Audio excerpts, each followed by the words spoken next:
Today on the Topping Show, Matt Walsh stands up for a man who got a 54-year sentence for shooting a car thief to death. The NFL's first trans cheerleader abruptly quits the league. Steak and Shake roasts Cracker Barrel's new logo on social media and goes viral. The DFL revokes their endorsement for Omar Fateh in light of voting irregularities. Mercedes-Benz may buy their engines from BMW to cut costs. And General Motors truck transmissions continue to have more issues. All of that and much more on the Topping Show.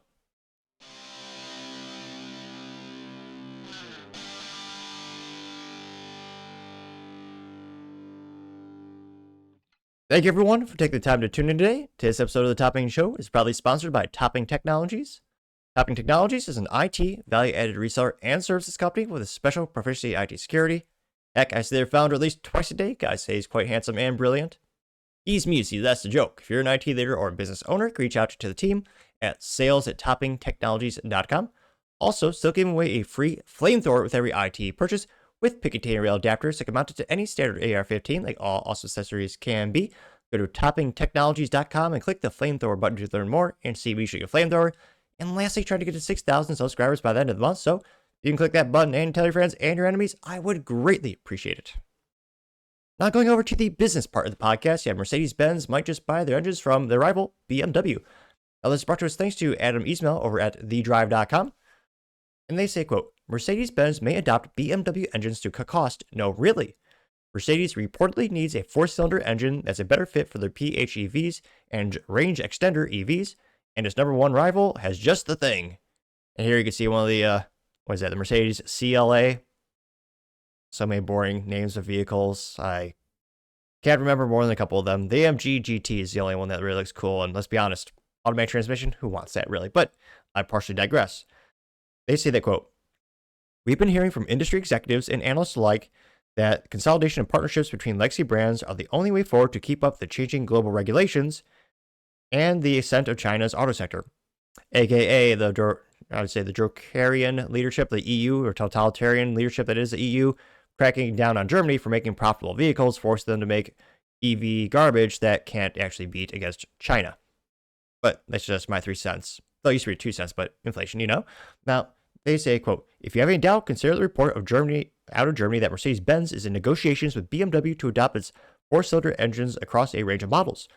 As first reported by Manager Magazine and corroborated by Autocar, citing a Mercedes resource, a 3-pointed star brand is in advanced talks with a formal rival to incorporate BMW mills in most of its smaller models.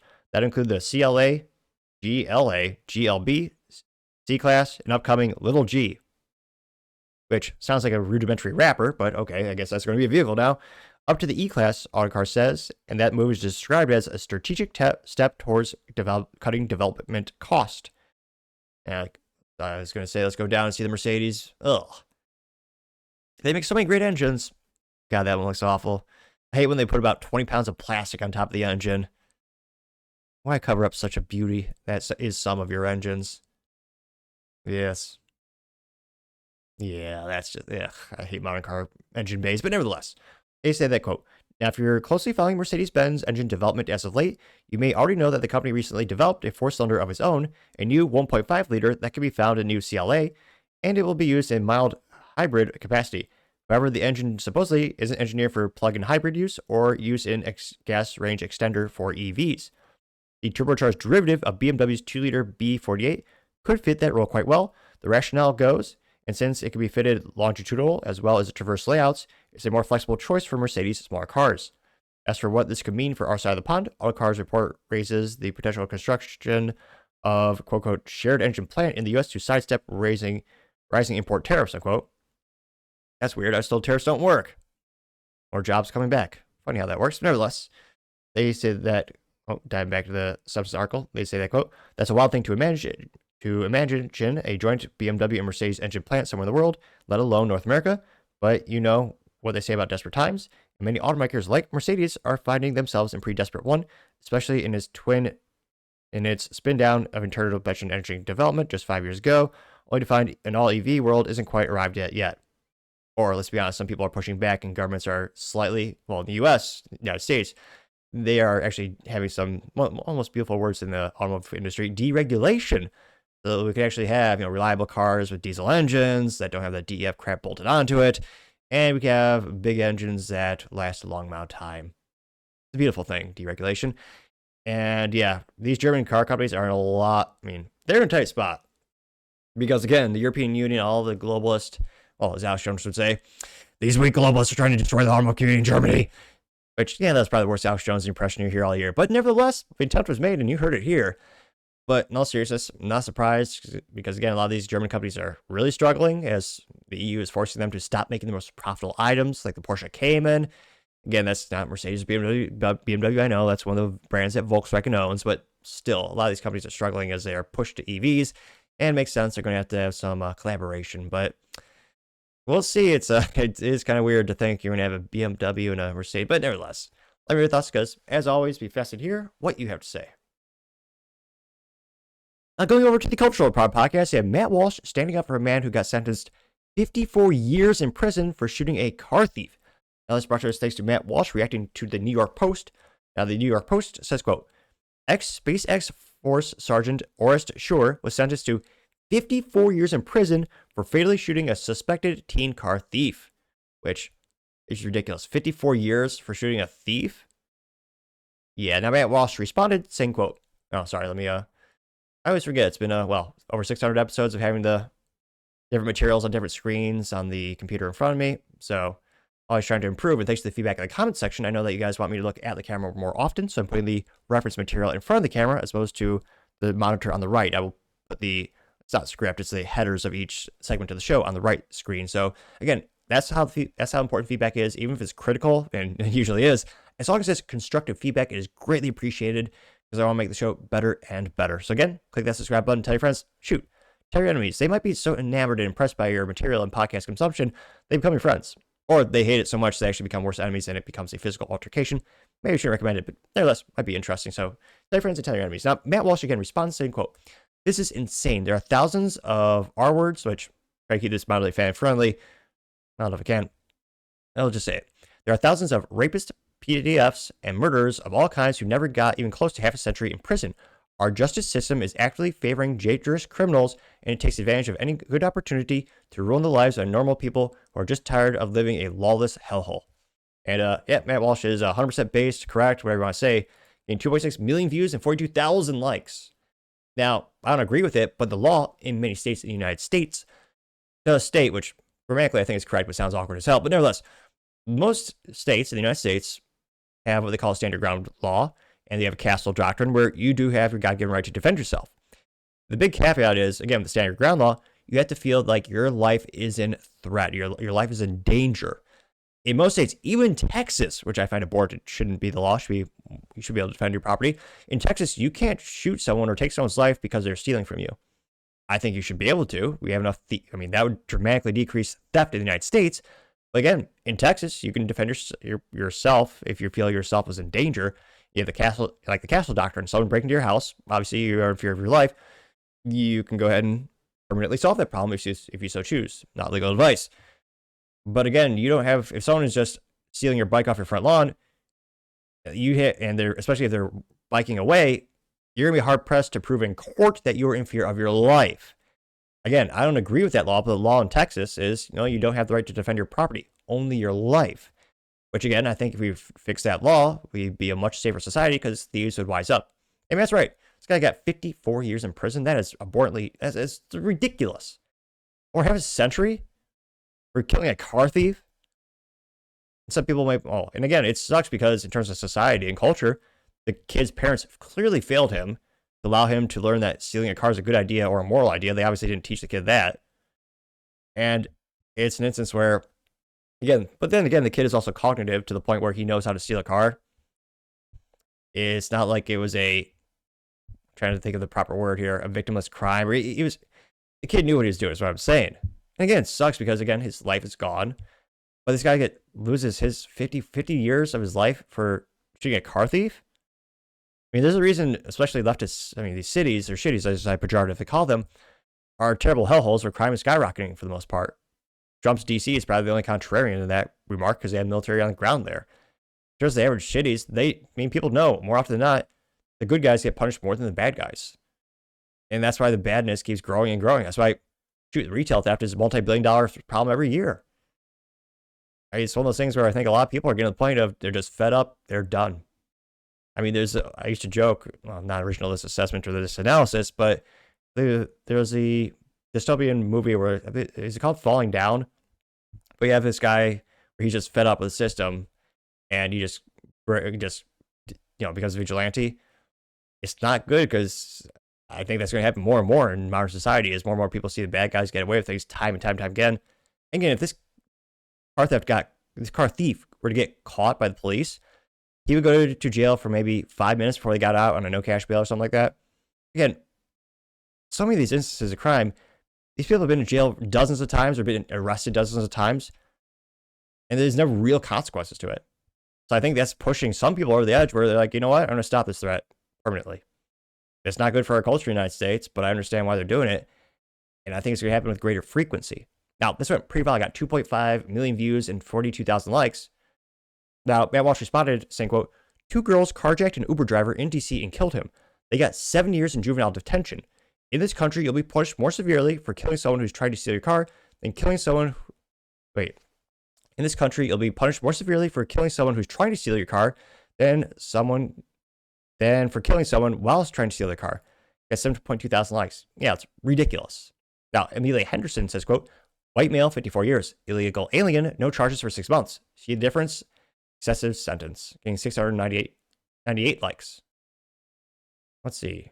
Liberty Pill Memes is a picture of a guy dressed up in tactical gear saying, quote, you talk shit about cops now, but just wait until a guy breaks into your house and you need to call someone who will show up an hour late and shoot your dog. Getting 531 likes. 351 likes.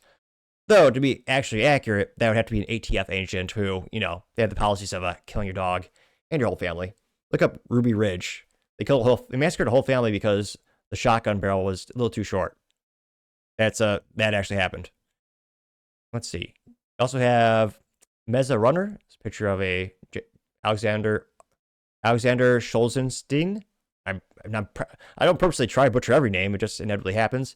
He says, quote, a communist system can be recognized by the fact that it spares the criminals and criminals the political opponent. 802 likes, 804. You have Cecilio Sanfrantos. It's a picture of a old-timey white guy from the 1950s reading a newspaper. It says teens mean black, getting 322 likes, which in many instances in news outlets, yeah.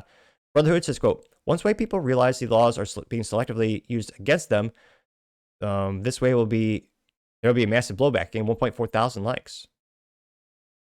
I Love American News says sick. It says two-tier policing. A Marxist system is recognized by the fact that it spares the criminals and criminalizes political opponents. Again, that's the same quote from Solzhenitsyn, getting 280 likes. Brian Piotr says this is done intentionally to take society apart. Agree, getting 316 likes. Viral Architect says, quote, I'll leave this here. It's according to the CDC, WHO, and OECD. Where's the... Did I give the year? Well, it's a crime chart, but they don't tell us the year. It's the firearm homicides per 100,000. In the United States, it was like U.S. black was at 19.8, U.S. Hispanic 6.4, Finland 3.2, Australian 2.8, France 2.6, Canada 1.8, Czech Republic 1.7, and USA white 1.7. Also have Miko Olkiman said, quote, 54 years for that, but when a man in Vegas wanted to hurt little boys, he got a plane ticket back to Israel, getting 372 likes, which, yeah, that happened. Also have the comedian saying, quote, a real crime for a white man. Wait, it's a crime for a white man not to want to be a victim. Right there, here's racial bigotry. It's a crime for a white man to not want to be a victim. Right there, right here is racial bigotry. 128 likes as I struggle with the English language. Believe it or not, is my first language. Rex Ryan says, quote, we should send in the National Guard to free him and imprison the treasonous judge and prosecutors who did this, getting 113 likes. Her name is Fiari Megan, says Whitey Bad, getting 122 likes. Dinalicious says it's because he is a decent white man and his assailant was black. People think we're obligated to let this two-tier system get worse before we complain. It's super bad, getting 132 likes, which, again, let me pull up the original post from the New York. Let's go to the New York Post really quick. Again, not seeing it in the actual article. Valentina Gomez says this man served his nation and protected his property from criminals. He should get a reward, not prison time. The world is better with these little George Floyds getting locked up, getting 2.6 thousand likes. Let's see. Real R says this man served several combat tours and had 14 service medals. He continued to serve his country in Space Force. Remember that. His life is being destroyed due to unruly teenagers who threatened his property. Gained 4.2 thousand likes. See, I'm not seeing any actual picture evidence of the car thief. James Kirkpatrick says outrageous, getting 2.8 thousand likes. Mambo Marie says Karen Days, the judge, even charged him with first-degree murder. Female judges are an actual plague on civilized societies, actually promote criminals over and above those who just want to live peacefully. Getting 226 likes, which, yeah, there's some truth to that. If you look at which judges prosecute which crimes and who's given, 10, 20, 30 chances to get better, and they just get a slap on the wrist. Somebody named Simply Douchebag says, at some point we're going to have to completely rewrite all the laws in the nation so criminals actually go to jail instead of the citizens. Gain 1.2 thousand likes. Let's see. Someone did the parody of Die Hard. It says, I Hate Teens. It's from American Girl, getting 642 likes. Let's see here. Sean Kelly says, Democrat Karen Days sentenced a good man to 54 years, a probable life sentence. Karen, a literal Karen. Sergeant Schroer had no chance at a fair trial or this sentence, which, again, hopefully gets overturned. Maybe he'll get to appeal it a couple times. And there's more pictures of her looking insufferable, getting 557 likes. Yeah, I think it's a good thing, but I think these types of instances will increase in frequency as you have more of this police not doing their jobs in many places. And I think people are just done being victims. But as always, let me know your thoughts and comments because I'd be fascinated to hear what you have to say. Other interesting cultural news, you had the very first NFL trans cheerleader abruptly quitting. Now, this brought to us thanks to Lives of TikTok. And a visual disclaimer, you're going to see someone more visually disgusting than I, which is saying something. Again, credit to Lives of TikTok. She says, quote, the NFL's first transgender cheerleader has abruptly quit the Panthers just days before the start of the season. Bye-bye.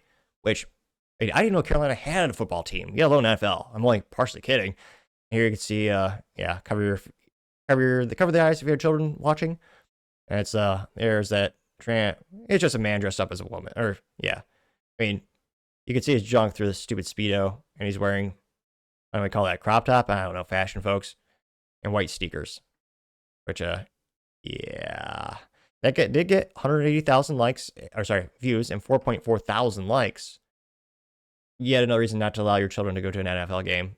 Like Minnesota Vikings, which I purposely mispronounced as a slight to that week at Concord State, where they have, those male cheerleaders looking very weird, very, very feminine. Now, one of the first comments comes from Amelia Henderson, says, quote, new member added. And it's a rock it says the Vikings had added a third male cheerleader to the rosters, Tim Walls. Looking as effeminate as ever, getting 151 likes. The conservative alternative says, quote, citing mental health reasons, apparently, yet another reminder that transgenderism is a mental health issue and not a civil rights issue, getting 132 likes. Paul Zuba says, good, no football fan wants to see this, getting 35 likes. Yep. MAGA Hole says, quitters, Michelle Obama's face photoshopped onto him, getting 173 likes. Liberal Hive Mind says, quote, no one wants to see this dude's giant bulge. The kids shouldn't have to see this shit, getting 355 likes, going up like a good stock. Polish Sausage says, yeah, a healthy reminder to Democrat women, it's time for your annual prostate check. Getting 150 likes, and former health secretary who was a man who tried to become a woman. Yeah, Mr. Levine, I believe, getting 150 likes. Let's see. Dill Gaff says, they still don't get it. Tucking the Audi doesn't make it an innie. There's a picture of an old Pizza Hut without a sign. It says, no matter what you do to this building, everyone knows it used to be a Pizza Hut. That is what the trans community fails to understand. Getting 73 likes. Got some AI generated pictures of Trump JD Vance laughing. Getting 56 likes. ATH says WNBA cheerleaders. Getting 8 likes, which someone put a Cracker Barrel logo onto the guy's chest, getting 44 likes. I mean, if they were to do that in the WNBA, they'd probably get away with it for a decade because no one would know. I mean, who watched? I mean, only a couple of people watched it when they were throwing toys onto the playing field.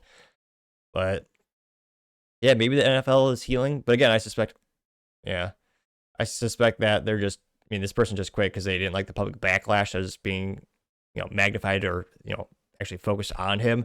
I don't think the NFL stopped, actually fired him. But as always, let me know your thoughts because I'd be fascinated to hear what you have to say. Other interesting cultural news, you have Steak and Shake roasting Cracker Barrel. As Cracker Barrel, they removed the cracker and the barrel from their logo. Now, this brought us thanks to Steak and Shake, which A+ Marketing actually did a close-up of the old Cracker Barrel logo. We can see the guy chilling on the old school chair by the barrel. And Steak and Shake says, quote, Sometimes people want to change things just to put their own personality on things. At Cracker Barrel, their goal is to just delete the personality altogether, hence the elimination of old-timer from the signage. Heritage is what got Cracker Barrel this far, and now the CEO wants to just scrap it all away. At Steak and Shake, we take pride in our history, our families, our American values. All are welcome. We will never market ourselves away from our past in a cheap effort to get approval of trend seekers. Which again, that is brilliantly roasting the competition and highlighting your brand as well. And that got 3.1 million views. And again, in terms of ROI, they do have X premium, so they got the blue check mark. So maybe Steak and they do not have a business account, I noticed. So maybe Steak and Shake spends what, $100 a year, and they just got over 3 million views from this brilliant roast. Now, again, in terms of marketing, that is going to be a pretty good ROI because I think it will translate to some increase of sales for Steak and Shake. And again, they got 3.1 million views and 89,000 likes. One of the first comments comes to us thanks to the Red-Headed Libertarian. She says, quote, "Thank you for your integrity, Steak and Shake," getting 974 likes. Greg says you should go back to your old logo. Gave 5.3 thousand likes, which actually does look pretty good. But again, all the elements of the old Steak and Shake are mostly there. Let's see here. Raylan Stark says they're trying to appeal to Zoomers in an era where Zoomers want old vibes. 50s, 60s, 70s, 80s is the new generation wants to be old, not the new. Getting 16 likes. No, I don't think so. For some instances, but again, they also kind of almost removed time completely from the interior of the new Cracker Barrel. They got rid of, it just looks like an IKEA almost. Not a good way. Yeah, what is this? Kay says, I don't know why MAGA is so upset with the new logo. And she put Epstein's face on it. Getting 365 likes. Space Cash says, we're putting together a team. It's the Cracker Barrel guy. Got the Land O'Lakes girl, Aunt Jemima. Is that Uncle Ben Rice? I don't know what kind of armadillo logo who got rid of an armadillo from their logo. That's not controversial at all. The staple of Texas. But yeah, one of the most hilarious, ironic things in terms of the Land O'Lakes gal, which I think every teenager, pretty sure every kid used to love those just because who wouldn't take scissors to cut out her knees and move them up, which juvenile, yes, but partially hilarious.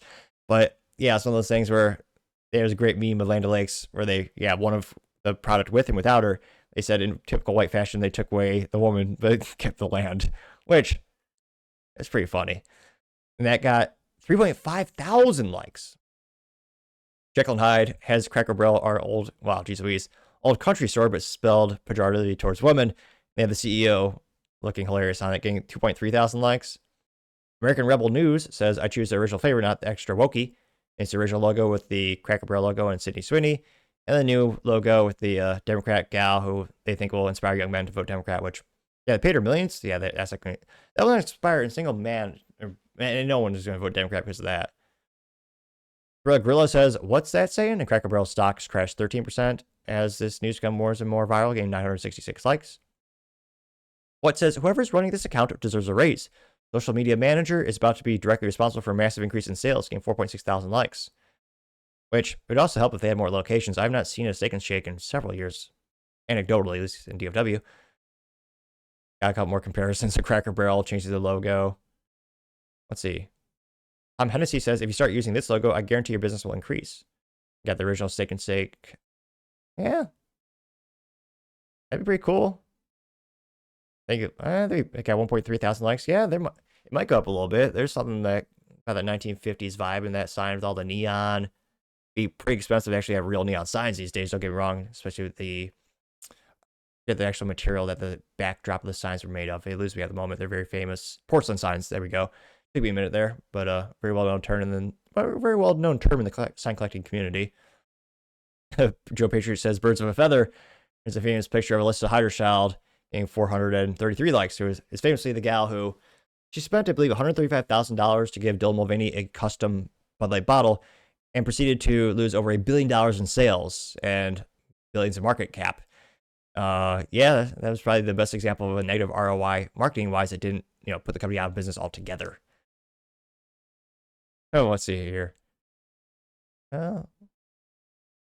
This is from Sony Nightshade. It's a toad in front of it, or a frog. It says, "Good things are easily destroyed, but not easily created." And then it got 633 likes. Bryce Soros has the AI generated picture of Steak and Shake with a sword looking like a knight standing above, intimidating the CEO of Cracker Barrel, getting 14 likes. That's got to be AI, right? Is that Grok? Can't see on the screen right there, unfortunately. This is good. The one guy, 55, has a Cracker Barrel logo, but it's been changed so the guy is homeless sitting by a burning barrel, and the sign says, "I need work," instead of Cracker Barrel, getting 357 likes. So, yeah, the stock continues to go down. I mean, it's a very smart move by Steak and Shake to, get in on the viral marketing. We'll see if this actually does increase their sales. It might. I think they need to get more stores out there because, again, I haven't seen one for a long time. It's so rare. I mean, last time we had their burgers, it's pretty good. But let me know your thoughts, because, as always, be fascinated to hear what you have to say.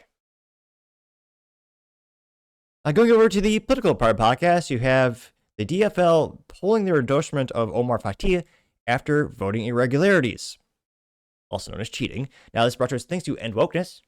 And he says, quote, "Breaking, due to voting irregularities at the DFL convention, DFL is revoking its Omar Fateh endorsement."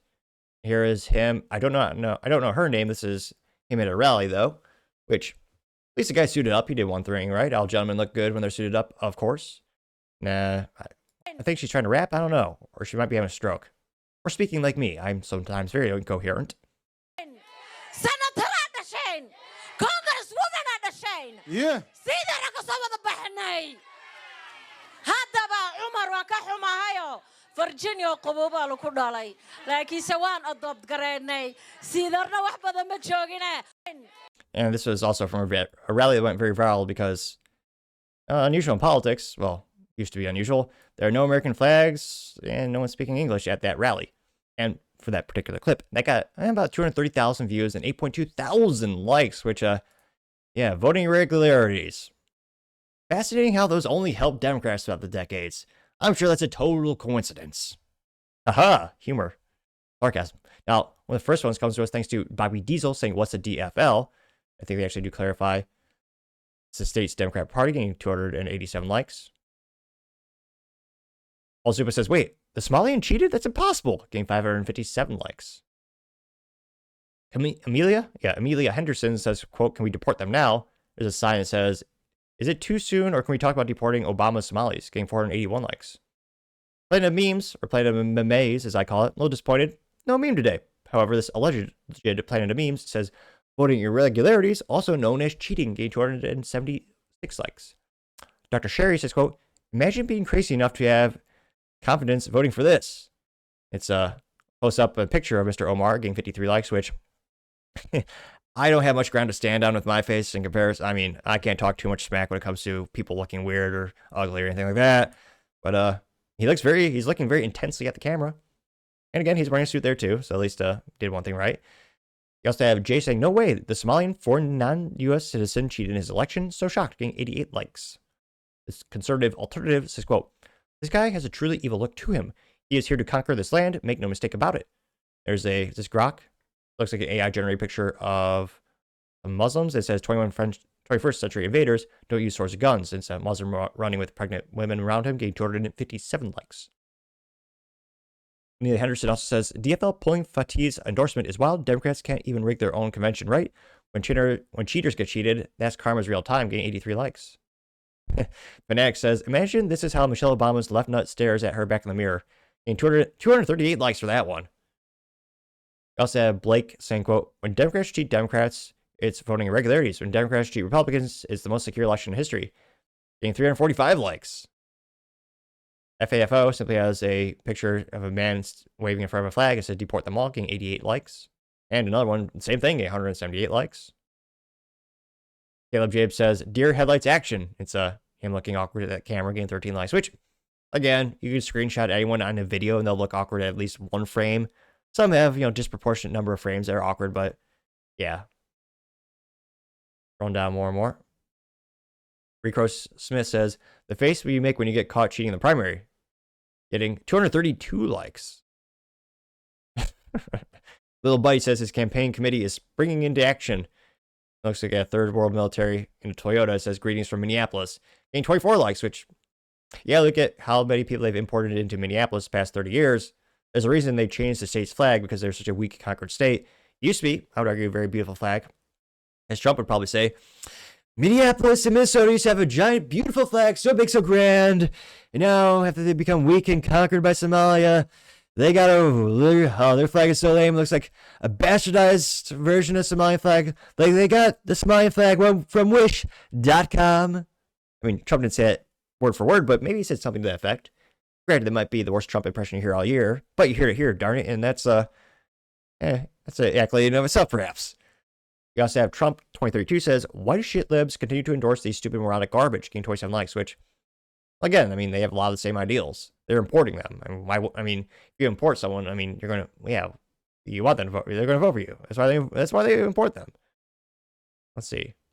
Elizabeth Zidarvik says, quote, someone fill her trough and make more shop. She's upset. Says, Islam, the religion of peace. If you don't agree, I'll kill you. Getting 49 likes. Someone's actually saying he looks like the dog from Men in Black. It got 20 likes. But again, he's still a front runner. It'll be interesting to see what happens in his political career. Again, we got a lot of folks running in the Democrat Party. Mr. Zoran Mariami in New York City.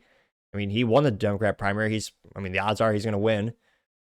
But I think we'll see what his political future is. But let me know your thoughts, guys. As always, be fascinated to hear what you have to say.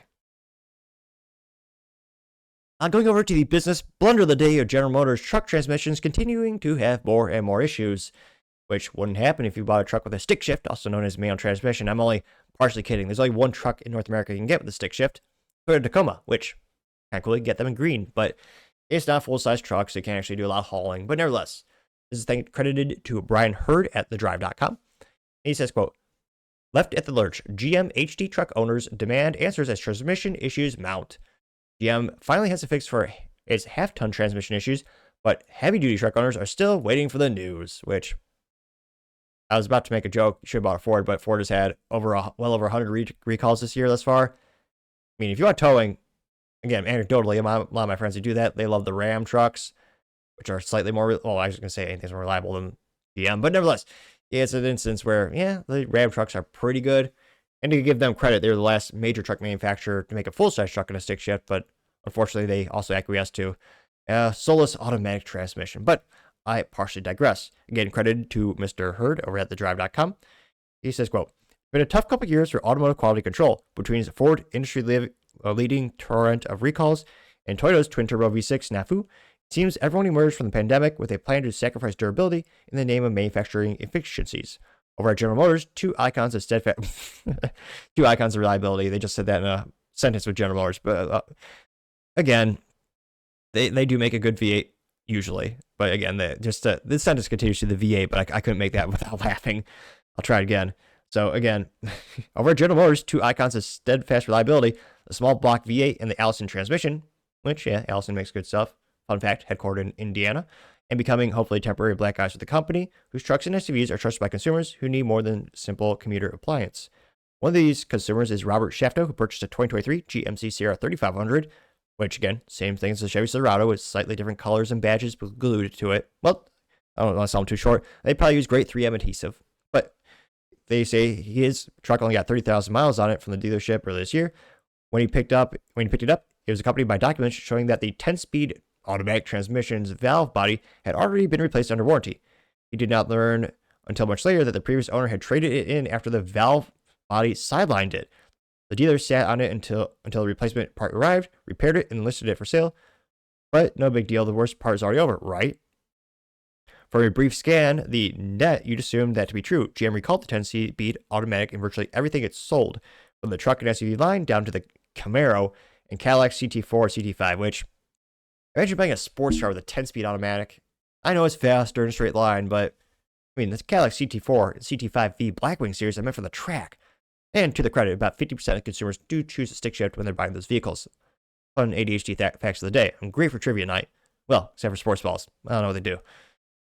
Now he says, quote, but if you read the fine print, the fix only applied to trucks from 2020 to 2022 model years. It was actually just a software update to prevent the affected cars and trucks from experiencing a full rear wheel lockup should the actual culprit, 10-speed automatic valve body assembly, begin to fail prematurely, which just put a software update. It'll make, help with think GM was just thinking, all right, make the software update, just make it last just long enough for it to be out of warranty. Then we can charge them more money. Jeez Louise. They say, while the recall cuts off, well, we get no ginormous truck on the screen there with that grill that is probably larger than the side of a school bus or my car, for that matter. Now, they say that, quote, while the recall cuts off in 2022, it seems that to be a practical matter rather than a reliable milestone. If you look at the NHTSA's complaint database from 2023 to 2024 trucks, you'll see a bulk of the reported consumer issues stem from the rear axle.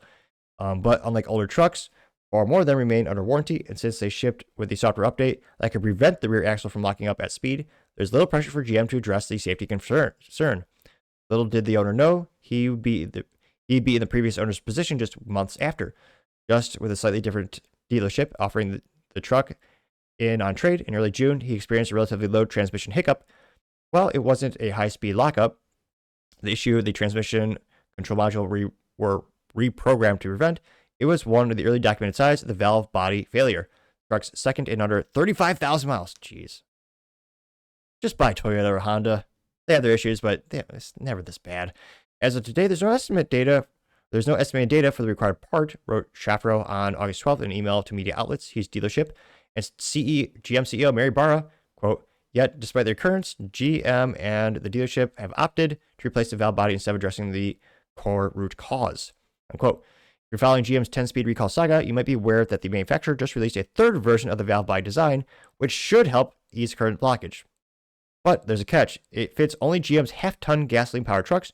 GM's 2500 and 3500 series of trucks, which were part of the initial recall population, are still reliant on the Band-Aid, and there's no revised valve body part available. Jeez. But even if GM was in the position to offer an upgraded part, Shapiro is losing faith in GM's quality control. They allegedly have a quality control department, I'm told. Maybe. He says, I don't believe that this is the first redesign they accomplished, so I don't have much faith that it'll fix the issue, unquote.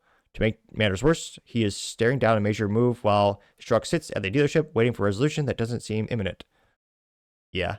He says, quote, I'm an active duty member of the United States Air Force preparing for a permanent change of station. Move next month to attend the officer training school in October. I purchased a trailer for my relocation, but I'm now stranded 4 hours away because I have no vehicle to retrieve it, unquote. They say that GM's $44 per day rental reimbursement cap does not come close to covering a vehicle capable of towing a trailer, effectively leaving me without transportation, he said. Their capped rental reimbursement appears to be designed to deter customers from seeking the support they deserve under the warranty, placing the financial burden back onto the consumers. Yeah. Now they also mentioned the Lemon Law, which varies very much on a state-by-state basis. They continue the article saying GM could argue that supply chain shortage is an issue beyond the company's immediate control, but struggling to wrangle suppliers probably isn't the sort of disaster Virginia lawmakers have in mind when they pass this particular piece of legislation. And the legislation for them says the motor vehicle out of service due to repair for a cumulative of total of 30 calendar days, unless such repairs could not be performed because the conditions beyond control of the manufacturer, its agents or authorized dealers, including war, invasion, strike, fire, flood, or natural disasters. So this would qualify under Lemon Law. He says, quote, I need a truck. It doesn't have to be my truck. I've been very patient and professional throughout the process, but it's clear that GM is failing to take responsibility for widespread and well-documented design flaw. Instead of issuing a recall or developing permanent resolution, the company continues to rely on temporary Band-Aid repairs that do not last. Which, yeah, that recall would always so cost them a lot of money. And I was about to say brand reputation. It's GM. I mean, I'm sure my grandpa's truck in the 90s and 80s were much more reliable. And it stinks, especially because these bigger trucks, the 2500 and 3500 series, those are the ones that a lot of people use that are contractors, business owners. They rely on that vehicle to make a living. And yeah, to have even more issues. And again, GM makes a lot of products. not very reliable or profitable in many cases. Their EVs lose money still. I mean, they make a lot of profit from large SUVs and trucks.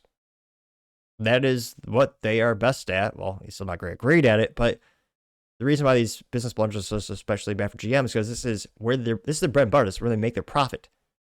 In theory, they lose a lot of money too. But of all the vehicles they make, the truck's the most important.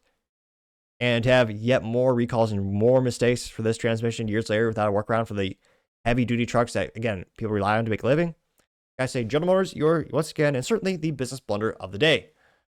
Thank you, everyone, for taking the time to tune in today. Again, try to get 6,000 subscribers by the end of the month, so click that button. I greatly appreciate it. Also, give me a thumbs up, thumbs down, a comment. It's a great way to give me some additional feedback, letting me know how I can make the show better and better. Lastly, don't forget to take time to tell your family, tell your friends, tell your coworkers, heck, tell your enemies, tell anyone, everyone. Just stay safe and fight the good fight.